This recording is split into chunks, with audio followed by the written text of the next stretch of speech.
Hello everyone, this is Arugraj from India. In India, I am living in Tamil Nadu state, Salem district. I am working as a PGT physics teacher in Sri Chaitanya Education Institution, one of the branch located in Salem district. I have completed my UG degree in Tirupattur Sacred Heart College. I have completed my PG degree in Tiruchi St. Joseph College. After that, I have completed my Bachelor of Education B.Ed in Tamil Nadu Teacher Education University located in Chennai, Saidapet. I have started my teaching career as a PGT physics teacher in AKT Academy Metric Higher Secondary School in the year of 2011. In my second year of teaching experience, I had given 28 students from my class got government free medical seat based on the Tamil Nadu merit cutoff in the government medical colleges. Some of the students have cleared PG medical also after their UG degree. Right now they have completed their PG also. They are working in Madras Medical College and Stanley Medical College. Some of my students, Sasikumar and Adams Pushparaj. 2014, I got an opportunity as a PGT physics teacher in CBSE curriculum in Saudambika group of school, one of the school Chellamal Vidyalaya, which is located in Tiruchi district. There I had given very good result. 2016 from my class, Adam Sufaraj got centum in physics. After that, I have continued there till 2020. Due to COVID, I have to move to SSVM CBSE, which is located in Metupalayam. Due to some personal reason, we had some issue in the salary, so that I had moved to SSVM CBSE. So there I got an opportunity to take NEET as well as NCRT curriculum. So there I had given very good result. One of my student, Sanjay Ramasamy, last academic year he got 99 in physics, and also he has scored 667 in NEET examination. Right now he is doing medical in Madras Medical College. After that, I got an opportunity in Sri Chaitanya Educational Institution in Salem branch. Here I got an opportunity to take NCRT along with JEE mains and NEET. So this academic year we had given our team members, we all together able to produce 715 mark in NEET medical entrance examination. Most of the students, they are getting free medical seat in the government medical colleges, and in the JEE mains we have produced very good result. Some of the students, they have cleared JEE advance also. And then other than JEE and NEET, in NCRT I had given centum result. Every year I am able to produce maximum students, those are able to clear more than 95 percentage. And also I am taking care of slow learners in the class. I used to tell them no need to mug up any concept. So if they are good in concept, for example basics, if they are good in basics, they can able to do the difficulty question also at any time. So I used to motivate the children, instead of mugging up the concept, if we are able to make them to understand the basics, they can find more confident on the exam. Instead of making them to fear about the examination, we can help them in such a way. So that I have taken as a challenge, and I had made all the students are cleared in the board examination which was conducted by CBSE in the last year. So here I would like to thank for giving me this opportunity. Today I am going to explain one of the application of projectile motion when a body thrown in opposite direction from the top of the tower.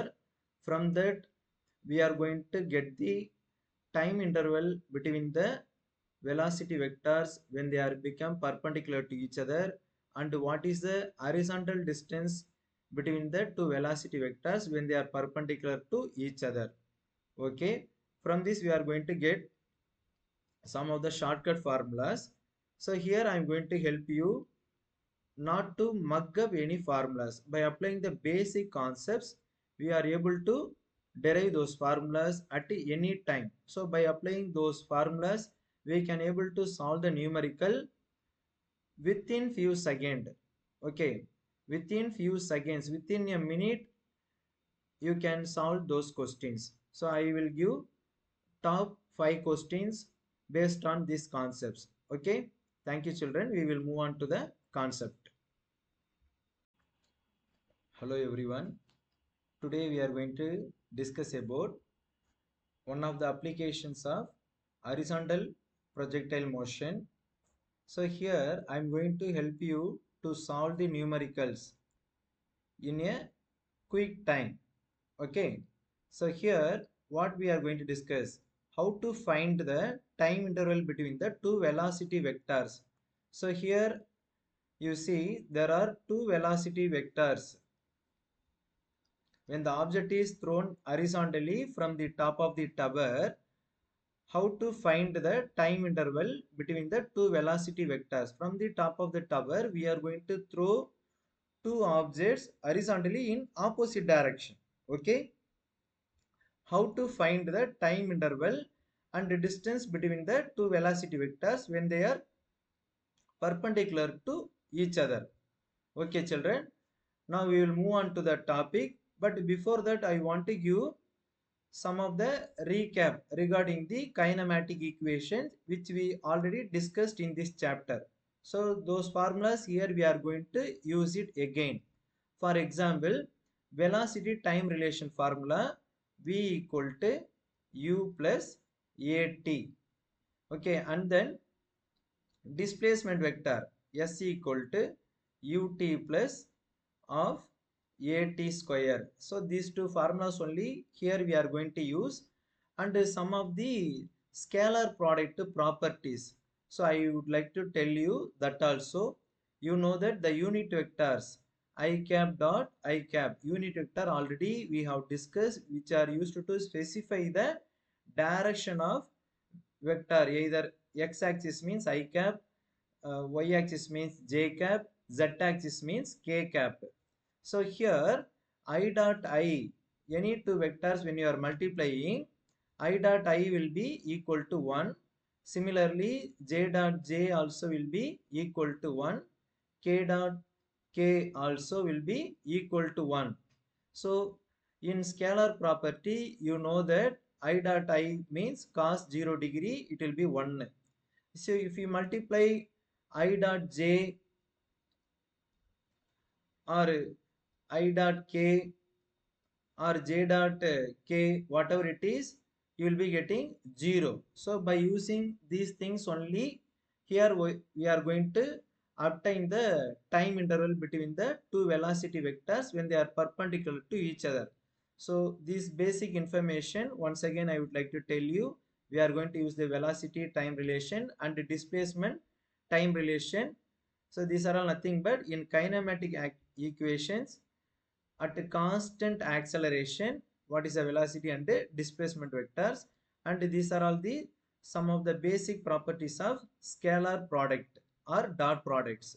So here you see, you just assume there is a tower. So from the top of the tower we are going to throw a projectile, for example some fragments. So this is after explosion, one of the fragment moving towards the right side. So with an velocity v1. So v1 vector is equal to, since it is moving along positive x direction, we will take it as u1 I cap plus gt j cap. So vector velocity along horizontal and gravity acting along y direction. Along the direction of gravity, we are taking as positive. Okay. Now another fragment, no, after explosion, the other fragment moving in the opposite direction, that is negative x-axis. So which will be moving v2 vector equal to minus u2 I cap plus gt j cap. Why sir here you put plus, here you are making minus, means I already told you I cap is the unit vector used to represent the direction of vector in x direction. So here it is moving along positive x axis, here this fragment moving along negative x axis, and gravity along y direction. So gravity, along the direction of gravity, we are taking as positive sign, so that here I am not changing the sign in y direction. Only for x direction we are changing the sign. So now these fragments are moving.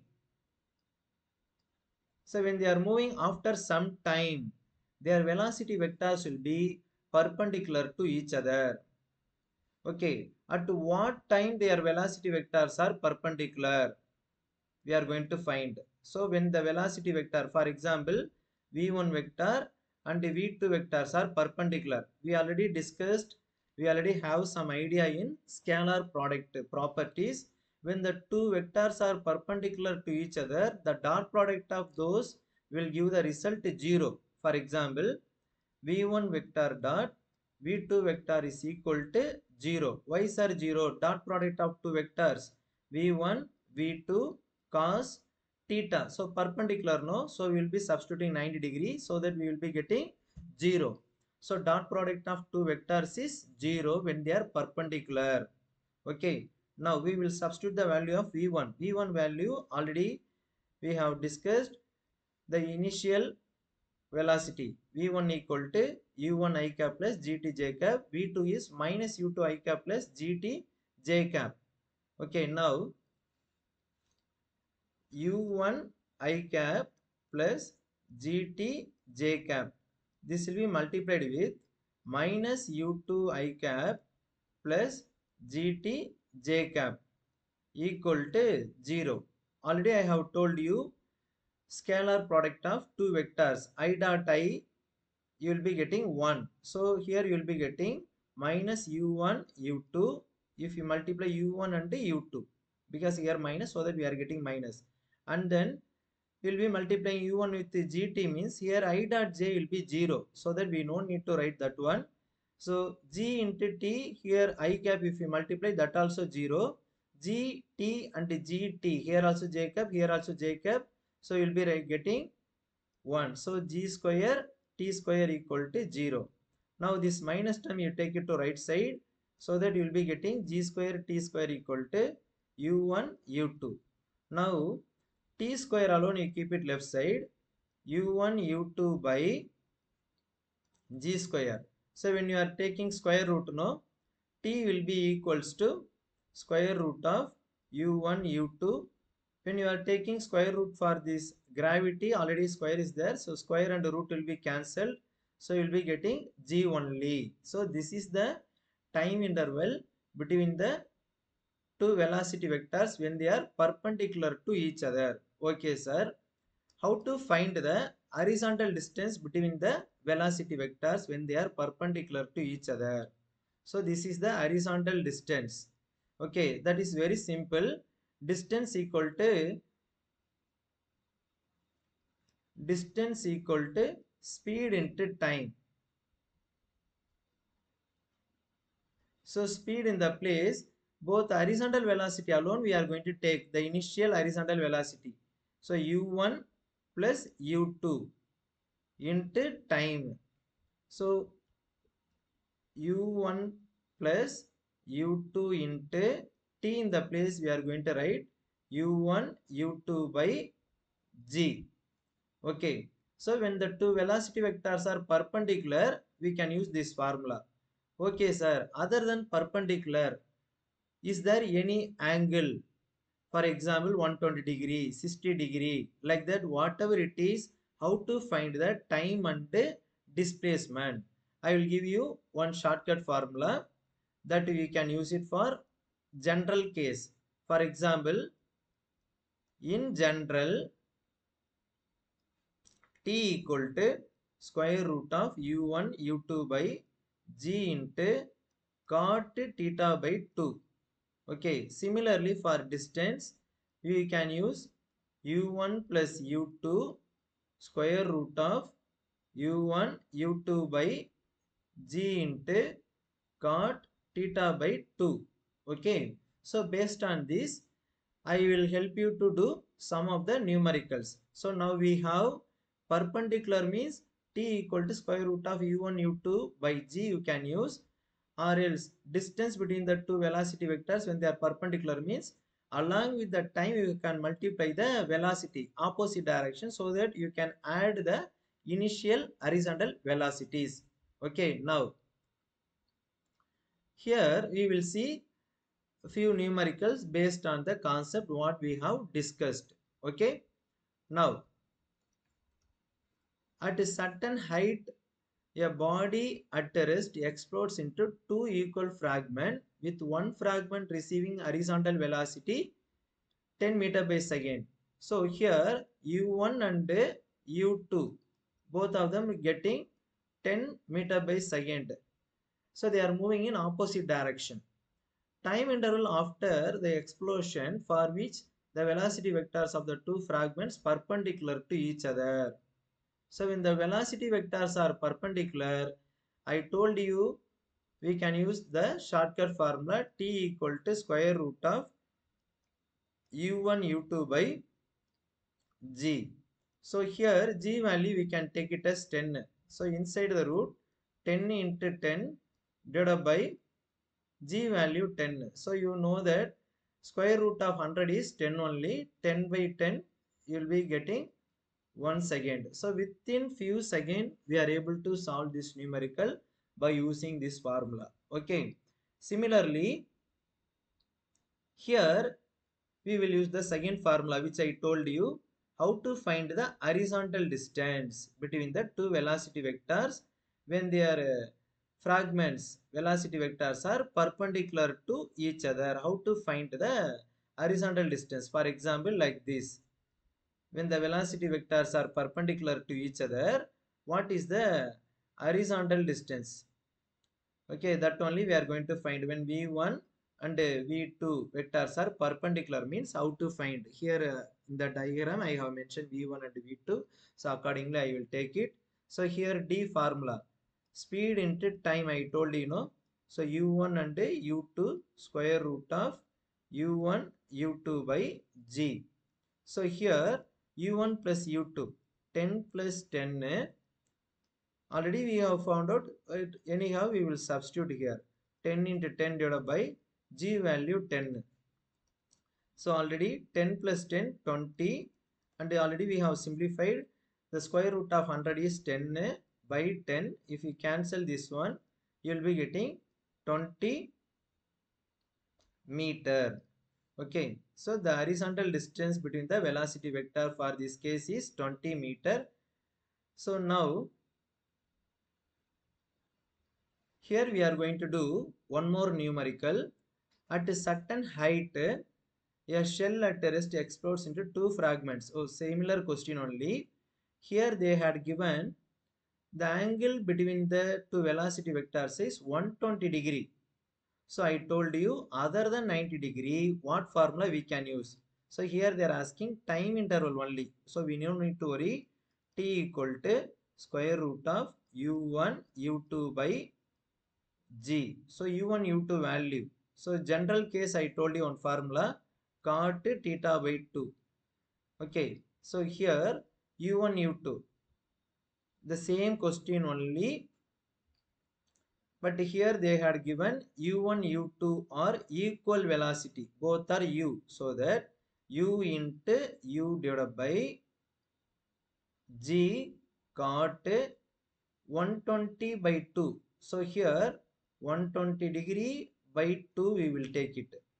Okay, so u square root is u by g into cot 60 degree. Cot 60 degree value the reciprocal of tan 60 only, so that 1 by root 3. So here you will be getting 1 by root 3 means u by g root 3. Okay, that is the time interval between the velocity vectors when they are becomes 120 degree each other. So that we will be getting which option? First option. Okay, next one, at a certain height, the rest explodes into two fragments, with one fragment receiving the horizontal velocity time interval when the displacement vectors of the fragments are become perpendicular to each other. Okay, now I will explain how we have did time interval between the velocity vectors. Like that, here we are going to use the same trick how to get the displacement vectors are perpendicular. For example, here you assume there are two fragments. One of the fragment moving right side, so you will take it as S1 equal to U1T I cap plus A T square J cap divided by 2. So we know already S equal to UT plus of AT square. So here we are going to consider along the direction of gravity G, okay, plus G. So one of the fragment I told you know, the same time we are throwing one of the fragments after explosion, it is moving towards left. So left means only the horizontal component of velocity will be change its sign.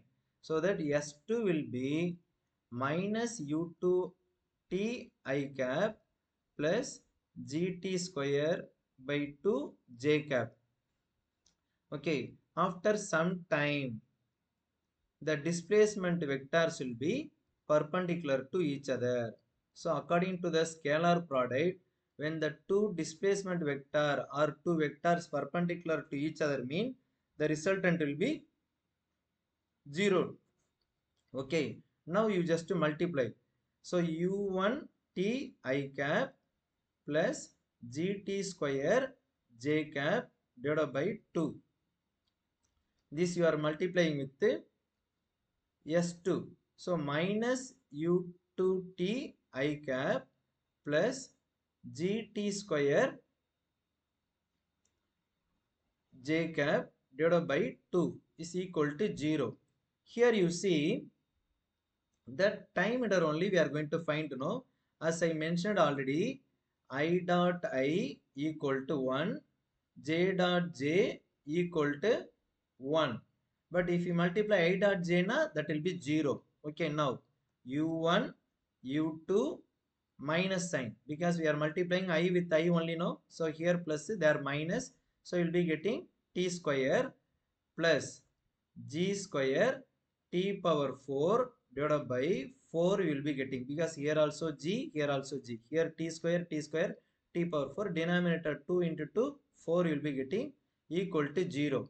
So now here we are going to get this minus term, you take it to right side. So this will be easy for you.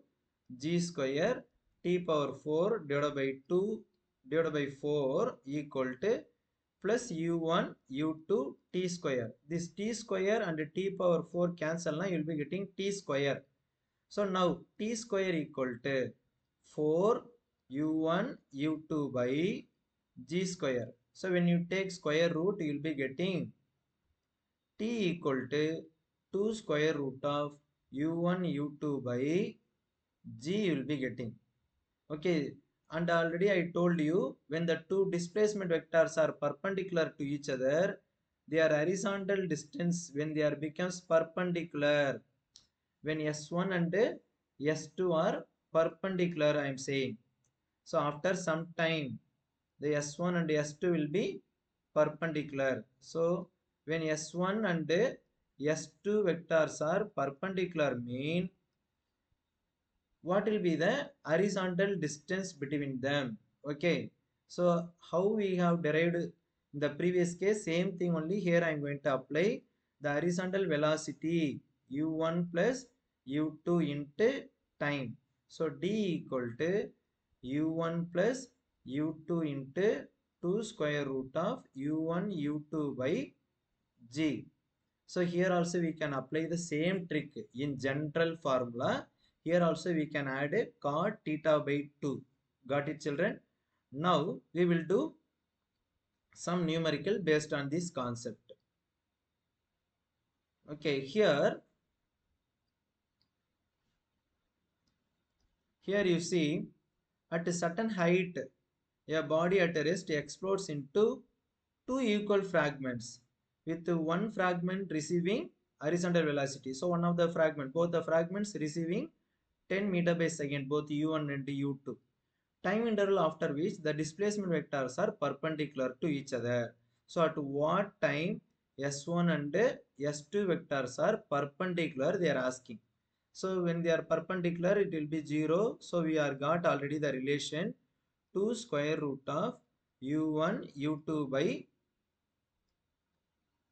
g. So here 2 square root of 10 into 10 divided by g value 10. Already we have discussed same numerical, the velocity vectors, but here we are taking displacement vector. So we will be getting 2 into 10 by 10, you will be getting 2 second.